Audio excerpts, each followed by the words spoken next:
Sa video na kumalat sa Jarfiang, yung dating hugs daw, ngayon, tinapik na lang. So ayun nga guys, ang daming nalungkot sa nangyari sa Jarfiang ngayon.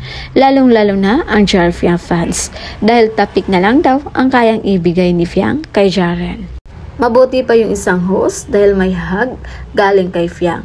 Samantalang kay Jaren, tinapik lang. Na-awkward na kasi sila sa isa't isa dahil sa dami ng issue na ibinato sa kanila.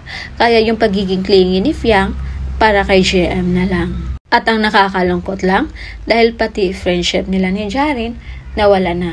Kaya sobrang nasaktan ang kanilang mga fans, lalo na ang nagsiship sa Jarfiang. Halata naman daw na may pagpapahalaga pa si Jaren kay Fiang gaya nung nasa palengke sila. Dahil iba daw ang titig ni Jaren kay Fiang. On the other side naman, in fairness, para kay Fiang, mas marami ang napahanga sa kanya ngayon dahil sa laki ng kanyang pinagbago. Talagang nag-iingat si Fiang na walang lumabas na issue sa kanila ni Jaren para hindi na mag-overthink si JM. Pinapahalagan ni Fiang yung posibleng maramdaman ni JM. Kaya kung paano iniwasan ni JM si Jazz, ganun din yung ginawa ni Fiang. Kaya ito disclaimer lang guys, mas nakakabuti yung ganun sa kanila para hindi na sila magkaroon pa ng issue sa isa't isa.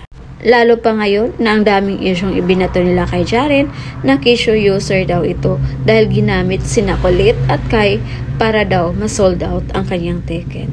At ngayon naman daw ay si Fiang. So ano yung magiging reaction nyo dito guys? Just comment down below. And again, this is Vinales TV. Thank you for watching.